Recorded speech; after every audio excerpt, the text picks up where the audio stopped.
Olá pessoal, tudo bem? Estamos eu e o professor Sérgio Matos aqui para apresentar a resolução da prova de Química da primeira fase do Instituto Militar de Engenharia, uma prova que aconteceu hoje, no dia 29 de setembro. Bom, Sérgio, o que é que você viu aí nas suas primeiras colocações aí a respeito dessa prova? Antonino, a gente acho que concorda em alguns pontos aqui que a gente analisou, né, durante o comentário, que a prova ela não estava muito complicada, mas ela estava um pouco trabalhosa, né? Com algumas continhas tem umas aí que bem desagradáveis. algumas questões mais extensas em relação à quantidade de itens, né? Mas eu acho que no geral estava uma prova boa. E inclusive a gente teve alguns assuntos que foram cobrados, por exemplo, a eletroquímica, a gente teve duas questões que para a prova de química pode parecer pouco, mas é 20% da prova, né? Uma de pilha e uma de eletrólise. E uma série de assuntos, que não apareceram na né? prova, não é verdade? Que são assuntos bem recorrentes, né? Na prova de primeira fase do IME, mas dessa vez e será que não eles estiveram na prova. Né? Que eles têm uma chance maior para a segunda fase? Tu tem Quem esses sabe, assuntos anotados, né? Fizemos uma pequena relação aqui, né? Por exemplo, questões sobre modelos atômicos, sobre distribuição eletrônica, não apareceram, né? Propriedades periódicas também, sempre muito cai, comum, né? Energia de ionização, afinidade eletrônica, raio atômico, enfim, né? Outra coisa também bem comum nessa prova é geometria, hibridação, né? Quer dizer, ligações químicas nós não tivemos, né? Propriedades físicas que está relacionado com polaridade, com força intermolecular. Inclusive isso também. até interfere um pouco na orgânica também, aquela parte de propriedade física de compostos orgânicos. Ponto de ebulição, pressão de vapor, Exatamente. Nada disso nessa prova do IME dessa vez. Né? Funções inorgânicas muito pouco, né, Antonino? Só um itemzinho, né? Uma reação muito simples lá do ferro metálico com ácido, né?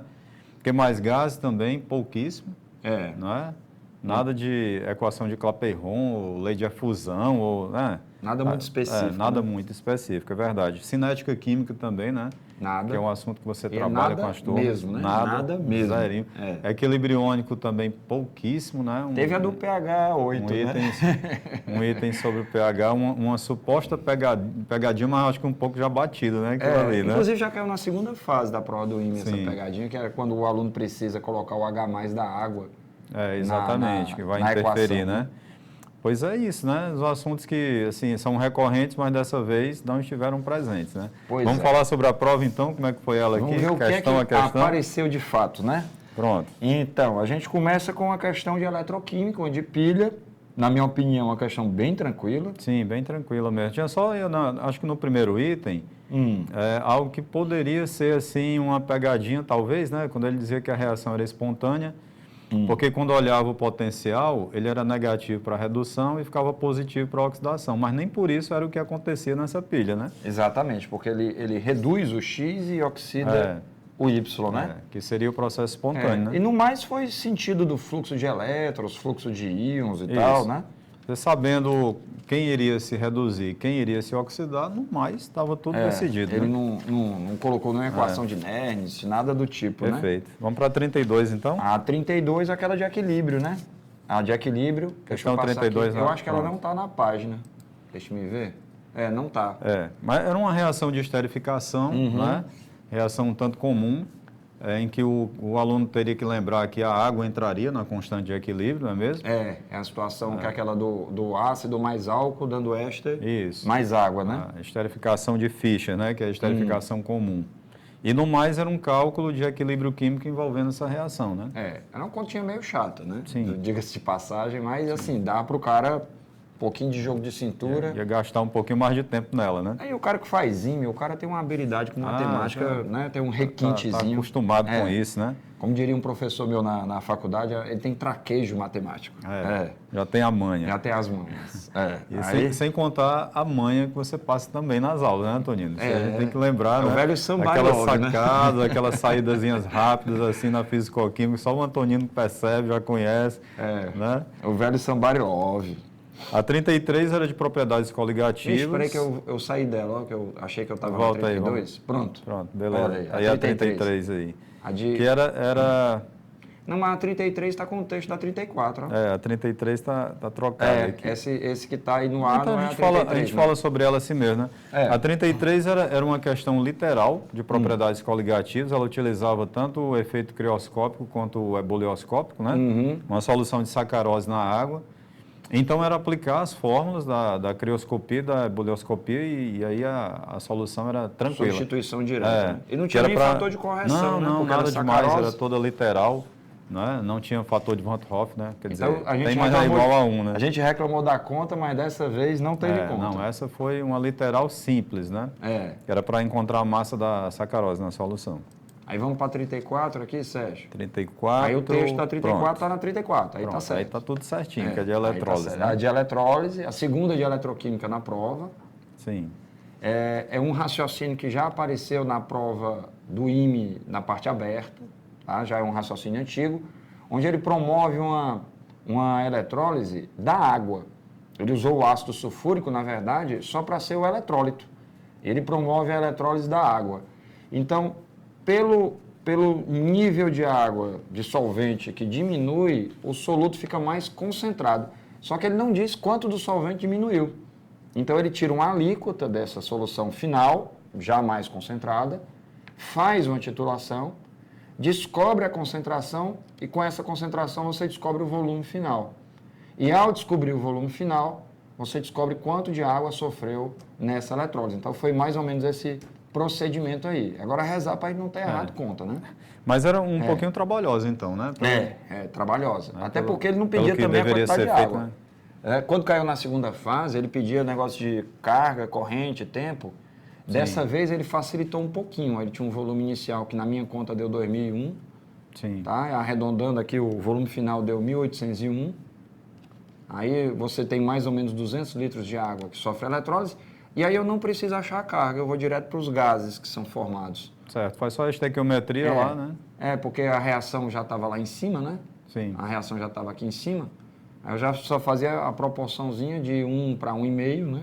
Certo. Então, de quer gases, dizer, não precisava saber a quantidade de carga e tal. Né? Exatamente. Aí ele já ia direto na parte final, só na estequiometria mesmo já saía, né? Já saía, exatamente. Mas, assim, é uma conta chata, né? Uma contazinha, tá? E o gabarito é letra C, se eu não me engano. Deixa eu olhar aqui. Fazer umas aproximações aí para ver mais depressa, né? Certo? Nosso querido o pessoal da gráfica não botou o gabarito aqui. Pronto, tá eu acho que é porque eu botei 373 e ele bota aproximadamente. E ele seria a letra C, né? 375. Maravilha. Pelo menos bateu com o gabarito dos homens, né? É isso mesmo. Vamos lá. Vamos para frente. 35, né? A 35 foi bioquímica. Bioquímico é especificamente sobre proteínas. É verdade. Especificamente proteína. Porque às vezes o IME coloca uma questão assim, com uma bioquímica completa praticamente, né? Com itens sobre ácido nucleico, sobre lipídio, sobre açúcares e tal. Sacarídeo. Essa aqui foi mais específica, né? Aqui ele bota, tem a citosina, né? Essa. Isso, que é uma base nitrogenada. Base nitrogenada. E não é aminoácido, né? Sim. Isso. Aí tem a estrutura secundária, terciária e quaternária da proteína, e ele falando. E essa situação aqui do ácido nítrico. O item que fala sobre o ácido nítrico, né? O item 5. O item 5, né? Mas o que tudo indica não era um item decisivo, né? Era o mais, assim, específico da prova, muito específico, mas acabava que não fazia muita diferença. Uhum. E assim, o estudante ele tem que estar preparado para esse tipo de coisa, né? De ele saber fazer prova e saber excluir item, não é mesmo? Verdade. E acertar a questão com o que sabe, né? É isso aí. E às vezes cai um itemzinho ali que você fica mais na dúvida, mas dá para sair. Você vai pela análise, né? Os alunos chamam esse procedimento de carteado. Exatamente. Eu vou carteando até chegar na resposta. Na 36 é aquela questão que tem 1000 assuntos. Isso. Ele tem uma reação inorgânica e ele pergunta sobre realização de trabalho da reação. A reação bem simples, no entanto, né? Ferro metálico com ácido clorídrico, né? Liberação de bolhas de gás, que é o hidrogênio. Aí tem a realização do trabalho, né? Pelo gás produzido, né? Isso, aumento do volume, né? Aí você tem a solução de HI 10A-8, o pH é 8. Antonino, foi a única coisa de equilíbrio iônico nessa prova, né? É verdade. Esse item 2. Mas também quem caiu nessa... O cara nem precisava calcular o pH, meu povo. Não precisava, né? Era só saber que não ia ser 8. Como é que tu bota um sal dentro d'água e o pH aumenta? Um ácido, né? Ou um ácido dentro d'água. Um ácido com pH e básico. E o pH aumenta. Sem chance. A água tem pH 7, né? Aí o ácido na água tem pH 8. Veja você. Impossível, né? Então, o cara depois tem uma de coligativa que já tinha antes, né? Na questão 3, da sacarose. E aqui de novo sacarose, né? E termoquímica aí no item termodinâmica, né? Aquela relação delta-H, delta-U. E tem a ver com a primeira do trabalho, né? Sim. Não deixa de ser. Exatamente. Eu nem lembro mais o gabarito. Essa daqui qual foi, hein? O gabarito. Aqui. O gabarito foi letra D. Letra D. Letra D de 4 é verdadeira. O item 4 verdadeiro. Pronto. Na questão, não saiu a imagem ainda, a questão de estequiometria. Questão 37 eram 2 sais hidratados, sulfato de sódio, carbonato de sódio, deca-hidratados. Exato. A questão dava a massa da mistura de sais hidratados, dava também a massa da mistura de sais anidros. Quer dizer, tinha desprendimento de água, se você fizesse a diferença das massas, saberia a massa de água produzida, né? E a partir daí ele queria saber qual era a razão molar entre o sulfato de sódio e o carbonato de sódio. É o sisteminha, né? Uma estequiometria com mistura, né? Que, assim, é inevitável chegar em um sistema, né? Nesse caso, os números eram tranquilos, ajudavam um pouquinho, davam ali um trabalho necessário. Inclusive, eu fiz por outro caminho diferente do caminho que o Sérgio usou e deu a mesma resposta. Isso aqui é importante. Pronto, é ótimo. O 15 sobre 18, né? 15 sobre 18 e... Dava, no final dava 21 sobre 18. Dava 15 sobre 21, né? 15 sobre 21 aproximadamente 0,71. Exatamente. Né? Mas há várias maneiras realmente de fazer. Aí você tem que escolher aquela que você, naquele momento, tem a ideia, né? Porque, às vezes professor, qual é o melhor caminho? É o que você acertou.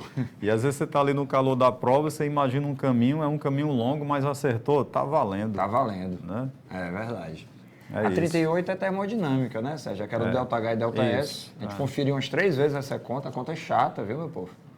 Conta é chata. Mas tem alguns itens que dá para o cara meio que eliminar logo. Porque também trabalha com muito número, né? Muito algarismo. Por exemplo, essa letra E, ó, a reação 1 apresenta redução de entropia. De cara já Aí o cara tem 2 sólidos, dando um sólido e um gás. Aí não precisava nem ter feito a conta para descartar o item E, né? Perfeito. Mas, de qualquer maneira, tinha que calcular o ΔH, né, de cada uma. Tinha que calcular o ΔS também. Aí... Isso. E os números são quebradinhos, né? Tem a casinha decimal. Depois tem que fazer o ΔG, aí tem a temperatura. Estimar então, assim, a temperatura, né, para a reação ser espontânea. A contazinha, para quem não pode usar uma calculadora para conferir, não é nada muito agradável, não. Verdade. Embora desse para eliminar um item de cara, né? Essa aqui tem 2 assuntos de orgânica, né? Aí reações orgânicas e isomeria, né? Ficou bacana.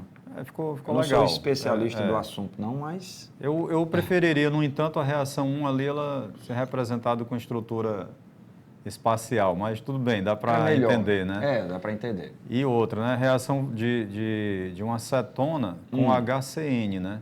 Porque essa reação se costuma fazer em 2 passos, que é cianeto de sódio e ácido clorídrico. Entendi. Para você poder adicionar o cianeto e adicionar o H+.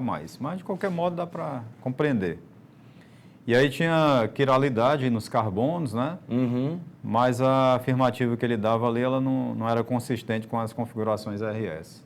Esse ácido na posição aqui... A configuração trans aí... Configuração trans aqui?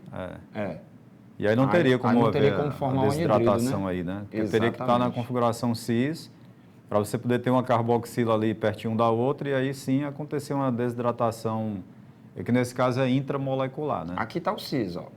Esse está o cis, o ácido maleico. O maleico, exatamente. Pronto, aí fez uma adição de BR2. Aí no caso teria que lembrar desse detalhe, né? Do mecanismo da reação, quando eu mostro isso aí, a gente faz lá o mecanismo, para mostrar que é uma adição anti, que entra um bromo por um dos lados da ligação dupla e forma um intermediário cíclico. Aí o segundo... É o íon bromônio. O íon bromônio, isso. Aí o segundo átomo de bromo... Lembrei. Rapaz, você está bem na fita, viu, cara? Foi um dia desses, né? Você está muito bem em todos os assuntos, viu? É bom demais fazer essa parceria com você na turma aí, tá? Sempre muito bom, pode ter certeza. E então, no caso, seria uma adição anti, né? Um bromo entra por um lado, o outro bromo pelo lado oposto, né? Pronto, tranquilo. Aí dá para marcar, né? O item aqui, acho que era o B, né? Que a reação não ocorre a 2. A reação 2 não ocorre, De cara dava para ver, né? Assim, eu acho que em algumas questões, Toninho, no IME facilitou um pouquinho, naquele item que era sem dúvida alguma correto ou sem dúvida alguma falso, né? Assim, o cara que tem uma noção, aqui ele vê que aqui é cis e aqui é trans, né? Ele aí você olha para a reação 2, aí você tem um item B, a reação 2 não ocorre, você já marca ela, correr para o abraço aí depois, né? É verdade. E a última, só são 10 de química, né? Essa 40 pedia a incorreta, né? Tem que ter cuidado com esse negócio, né? Assinale a falsa, assinale a incorreta. Mas não tinha pegadinha nessa questão. Não tinha. E essa daqui, Antonino, olha, se o candidato lesse os 5 itens, ele já marcava a letra E sem pestanejar, tu não acha não? Porque o cara fala de estabilidade nuclear e fala de distribuição eletrônica, né? Ou é elétron ou é núcleo. Coisa né? não tem nada a ver com a outra, né? Exatamente. Aí meio que matava a questão, né? E a questão em si ela é muito tranquila, né? Emissão alfa, beta, nada de muito sofisticado. Nada de novidade aí, não. Nada muito complexo, não. Sérgio, o pessoal precisa fazer 4 para ter o corte. Cara, a gente andou analisando aqui, Antonino, e a gente até concordou que havia umas questões assim bem mais fáceis que as demais, né? Que eu acho que dava para fazer esse 4. Essa de pilha. Essa de pilhas, né? Eu acho que tranquilo. Essa de equilíbrio vamos tirar 32 assim, porque tinha conta e tal, né? Mas eu acho que a 33, o que tu acha? Ela conhecendo as fórmulas, colocar na fórmula, né? A 33. Tira a eletrólise também da 34. Sim, a gente está tentando eleger aquelas mais simples, né? As mais fáceis. Quais né? as que eu faço o corte? Vamos tirar de proteína. Bioquímica, vamos tirar, muito específica, né? Essa 36, que eram muitos assuntos. É verdade. Né? Mas a 37, Sérgio, o cara com boa vontade resolve. A 37, uma estequiometria simples, né, Toninho? Né? Essa 39, para quem conhece reações orgânicas, como eu estava te dizendo há pouco, se você lesse os itens e olhasse para os desenhos, marcava a letra B aqui sem titubear, sabe? De boa. Mas a 40 eu acho mais fácil. A 40 bem mais fácil. Então eu tiraria a 39, botaria a 40. Temos 4 ou mais que dava para garantir dava pro cara essa pontuação ser feliz aí na prova de química. É fato. É isso aí. Pois é, pessoal. Então, vamos caminhando. Vamos para a primeira fase do ITA agora, para depois entrar na sessão segunda fase do IME e do ITA, né? Eita. É isso, agora é trabalhar a maneira de escrever, né? Trabalhar uma forma de sintetizar aquilo que você está pensando de uma maneira organizada, letra boa, né, Antonino? Para o corretor olhar e ficar com vontade de colocar o certo, né? Porque tem um efeito ele olha para a questão, nem corrigiu ainda, né? Mas já está com vontade de colocar o certo. Eu sei disso porque eu corrijo prova, você sabe como é também, né? Pois vamos indo, pessoal. Um abraço para vocês. Valeu, pessoal. E até a próxima. Obrigado aí, obrigado pela atenção. E a gente aguarda aí o aluno FB na segunda fase. Valeu, galera.